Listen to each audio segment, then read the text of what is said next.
បង្ក្រាបឡានដឹកបទល្មើសព្រៃឈើមួយគ្រឿង Mark Ford នៅមុខសន្តាគារ Beyond Era សង្ស័យចាប់ទាំងបង្ខំព្រោះម្ចាស់រថយន្តរត់បាត់រកមិនឃើញ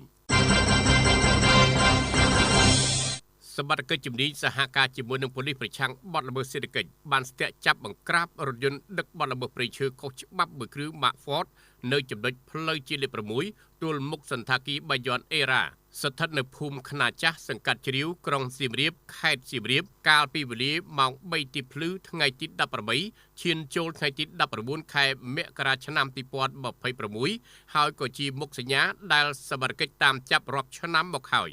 មន្ត្រីរដ្ឋបាលព្រៃឈើបន្ទាយស្រីបានឲ្យដឹងថាការបង្ក្រាបនេះធ្វើឡើងដោយលោកលីសូផានីរងផ្នែករដ្ឋបាលព្រៃឈើបន្ទាយស្រីនិងលោកវេងលីមន្ត្រីខណ្ឌរដ្ឋបាលព្រៃឈើសៀមរាបបានសហការជាមួយនឹងកម្លាំងនគរបាលប្រឆាំងបទល្មើសសេដ្ឋកិច្ចនៃស្នងការដ្ឋាននគរបាលខេត្តសៀមរាបបានបង្ក្រាបរថយន្តដឹកបទល្មើសព្រៃឈើ Mark Ford ពណ៌សពាក់ស្លាកលេខភ្នំពេញ 2BJ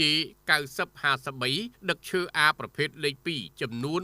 155សន្លឹកស្មើនឹង9ម៉ែត្រត្រីគុណ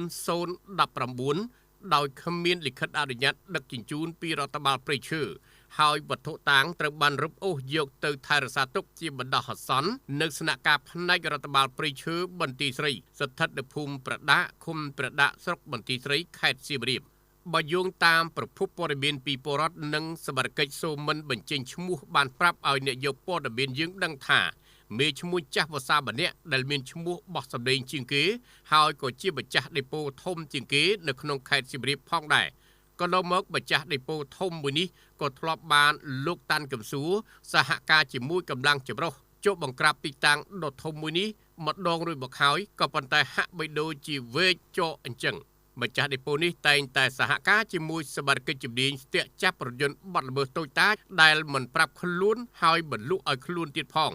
នេះបើតាមប្រភពពីពលរដ្ឋបានប្រាប់មកអង្គភាពយើងមេឈ្មោះចាស់វសាម្នាក់នេះឆ្លៀតឱកាសស្រុកកំពុងតែមានសង្គ្រាមជាមួយប្រទេសជិតខាងក៏ឆ្លៀតឱកាសដឹកបទល្មើសព្រៃឈើពីខេត្តព្រះវិហារលូតឆាត់មកខេត្តសៀមរាបដើម្បីមកចែកចាយទៅតាមបណ្ដាខេត្តនានាដោយសំអាងថាខ្លួនឯងមានច្បាប់អង្គភាពយើងបានសូមបញ្ជាក់ពីលោកស្នងការរងទទួលបន្ទុកផែនសេដ្ឋកិច្ចលោកសឿនសេនហៅ44លោកបានបញ្ជាក់ប្រាប់អង្គភាពយើងថាបង្ក្រាបបានតែវត្ថុតាងពុំបានខាត់ខ្លួនម្ចាស់ឡើយព្រោះម្ចាស់រត់គេចខ្លួនបាត់លោកបានបញ្ជូនវត្ថុតាងទៅឲ្យជំនាញខណ្ឌរដ្ឋបាលព្រៃឈើដើម្បីធ្វើការវាស់វែងនិងកំណត់ហេតុ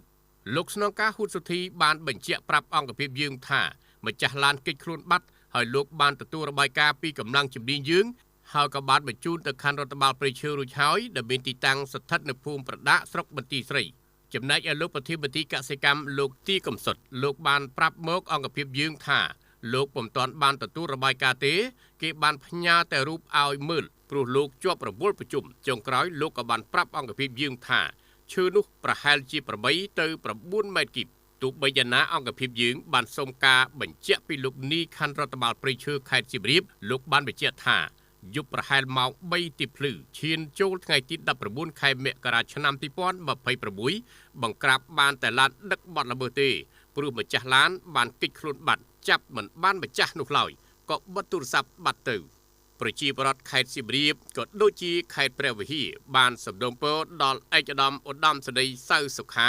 ដែលជាគណៈកម្មការបង្ក្រាបបទល្មើសធនធានធម្មជាតិលើផ្ទៃប្រទេសឯកឧត្តមប្រាក់សុភ័ណ្ឌអភិបាលនៃគណៈអភិបាលខេត្តសៀមរាបឯកឧត្តមកងរាជវុធហត្ថខេត្តសៀមរាបលោកសៀទីនដែលជាគណៈវិជាការឯកភាពបង្ក្រាបបទល្មើសធនធានធម្មជាតិទូទាំងខេត្តនិងអភិបាលខេត្តព្រះវិហារឯកឧត្តមគឹមរិទ្ធីដែលជាគណៈកម្មការឯកភាពបង្ក្រាបបទល្មើសធនធានធម្មជាតិឯកឧត្តមកងសៅគុណដែលជាគណៈកម្មការឯកភាពកងរាជវុធហត្ថខេត្តព្រះវិហារមេត្តាជួយចាត់វិធានការចុះបង្ក្រាបនិងចាប់មេឈ្មោះ13ឈ្មោះរូបនេះផងដើម្បីឲ្យស្របទៅតាមអនុសាសន៍របស់ប្រមុខរាជរដ្ឋាភិបាលបានប្រកាសមិនឲ្យមានច្បាប់អនុញ្ញាតធ្វើអាជីវកម្មព្រៃឈើដោយខុសច្បាប់ត្រូវតែបង្ក្រាបឲ្យខាងតែបានជំវិញការបង្ក្រាបឡានបទល្មើសព្រៃឈើនេះអង្គភាពយើងរងចាំមើលចំណាត់ការរបស់សមត្ថកិច្ចដែលពាក់ព័ន្ធបន្តទៀត